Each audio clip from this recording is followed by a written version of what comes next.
ನಮಸ್ತೆ ಫ್ರೆಂಡ್ಸ್, ರಾಜ್ ಜಾಬ್ಸ್ಗೆ ಸ್ವಾಗತ.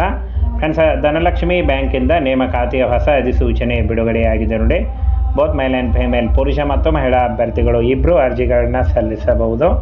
ಕರ್ನಾಟಕದ ಎಲ್ಲ ಜಿಲ್ಲೆಯಿಂದ ಎಲ್ಲ ಅಭ್ಯರ್ಥಿಗಳು ಕೂಡ ಅರ್ಜಿಗಳನ್ನು ಸಲ್ಲಿಸಬಹುದಾಗಿರುತ್ತೆ ನೋಡಿ. ಲೊಕೇಶನ್ ಬೆಂಗಳೂರಿಗೆ ಇದೆ, ಬೆಂಗಳೂರಿಗೆ ಬರುತ್ತೆ ಲೊಕೇಶನ್ನು. ಫ್ರೆಂಡ್ಸ್, ಈ ಒಂದು ಹುದ್ದೆಗಳಿಗೆ ಎಲ್ಲ ಅಭ್ಯರ್ಥಿಗಳು ಕೂಡ ಅರ್ಜಿಗಳನ್ನು ಸಲ್ಲಿಸಬಹುದಾಗಿರುತ್ತೆ.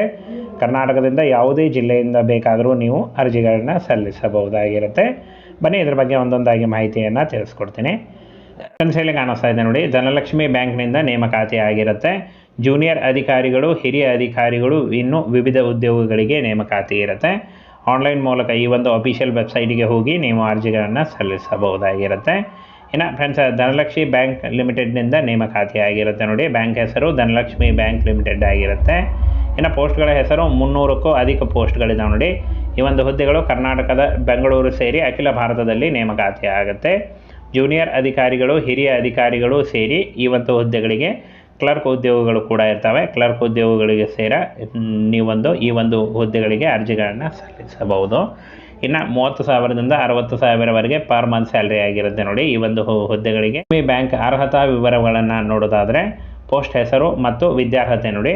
ಕಿರಿಯ ಅಧಿಕಾರಿಗಳು ಎನಿ ಡಿಗ್ರಿ ಮತ್ತು ಹಿರಿಯ ಅಧಿಕಾರಿಗಳು ಪದವಿ, ಸ್ನಾತಕೋತ್ತರ ಪದವಿ ಮತ್ತು ಪದವಿ ಕೇಳಿದ್ದಾರೆ ನೋಡಿ. ಯಾವುದೇ ಡಿಗ್ರಿ, ಎನಿ ಡಿಗ್ರಿ ಮತ್ತು ಕಿರಿಯ ಅಧಿಕಾರಿಗಳು PUC ಮತ್ತು ಡಿಗ್ರಿ ಮಾಡಿದಂಥ ಅಭ್ಯರ್ಥಿಗಳು ಕೂಡ ಅರ್ಜಿಗಳನ್ನು ಸಲ್ಲಿಸಬಹುದು.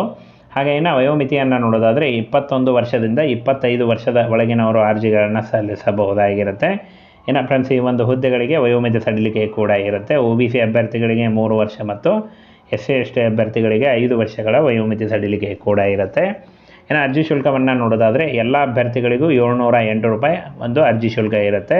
ಪಾವತಿ ಮಾಡುವ ವಿಧಾನ ಆನ್ಲೈನ್ ಮೂಲಕ ಇರುತ್ತೆ. ಇನ್ನು ಆಯ್ಕೆ ಪ್ರಕ್ರಿಯೆಯನ್ನು ನೋಡೋದಾದರೆ, ಆನ್ಲೈನ್ ಪರೀಕ್ಷೆ ಮತ್ತು ಸಂದರ್ಶನದ ಮೂಲಕ ಆಯ್ಕೆಯನ್ನು ಮಾಡಿಕೊಳ್ಳಲಾಗುತ್ತೆ. ಆನ್ಲೈನ್ ಪರೀಕ್ಷೆಯಲ್ಲಿ ಪಾಸಾದಂಥ ಅಭ್ಯರ್ಥಿಗಳಿಗೆ ಸಂದರ್ಶನ ನಡೆಸಿ ಆಯ್ಕೆಯನ್ನು ಮಾಡಿಕೊಳ್ಳಲಾಗುತ್ತೆ. ಇನ್ನು ಪ್ರಮುಖ ದಿನಾಂಕಗಳನ್ನು ನೋಡೋದಾದರೆ, ಅರ್ಜಿ ಸಲ್ಲಿಕೆ ಆಲ್ರೆಡಿ ಶುರುವಾಗಿದೆ ನೋಡಿ, ಅರ್ಜಿಗಳನ್ನು ಸಲ್ಲಿಸಬಹುದು. ಇನ್ನು 21 ಡಿಸೆಂಬರ್ 2023 ಅರ್ಜಿ ಸಲ್ಲಿಸಲು ಕೊನೆಯ ದಿನಾಂಕ ಆಗಿರುತ್ತೆ ನೋಡಿ. ಆನ್ಲೈನ್ ಮೂಲಕ ಅಫಿಷಿಯಲ್ ವೆಬ್ಸೈಟಿಗೆ ಹೋಗಿ ನೀವು ಅರ್ಜಿಗಳನ್ನು ಸಲ್ಲಿಸಬೇಕಾಗತ್ತೆ. ಈ ಒಂದು ಅಫಿಷಿಯಲ್ ವೆಬ್ಸೈಟಿನ ಲಿಂಕನ್ನು ವಿಡಿಯೋ ಡಿಸ್ಕ್ರಿಪ್ಷನಲ್ಲಿ ಬಾಕ್ಸಲ್ಲಿ ಕೊಟ್ಟಿರ್ತೀನಿ. ಅಲ್ಲಿ ಹೋಗಿ ನೀವು ಹೆಚ್ಚಿನ ಮಾಹಿತಿಯನ್ನು ಪಡ್ಕೊಂಡು ನೀವು ಅರ್ಜಿಗಳನ್ನು ಸಲ್ಲಿಸಬಹುದಾಗಿರುತ್ತೆ.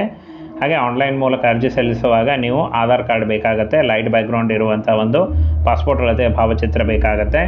ಇನ್ನು ನಿಮ್ಮ ಎಜುಕೇಷನಲ್ ಡಾಕ್ಯುಮೆಂಟ್ಸ್ಗಳನ್ನು ತೆಗೆದುಕೊಂಡು ಮತ್ತು ಕಾಸ್ಟ್ ಇನ್ಕಮ್ ಸರ್ಟಿಫಿಕೇಟ್ ಇಷ್ಟನ್ನು ತೆಗೆದುಕೊಂಡು ನೀವು ಆನ್ಲೈನ್ ಮೂಲಕ ಅರ್ಜಿಗಳನ್ನು ಸಲ್ಲಿಸಬಹುದಾಗಿರುತ್ತೆ.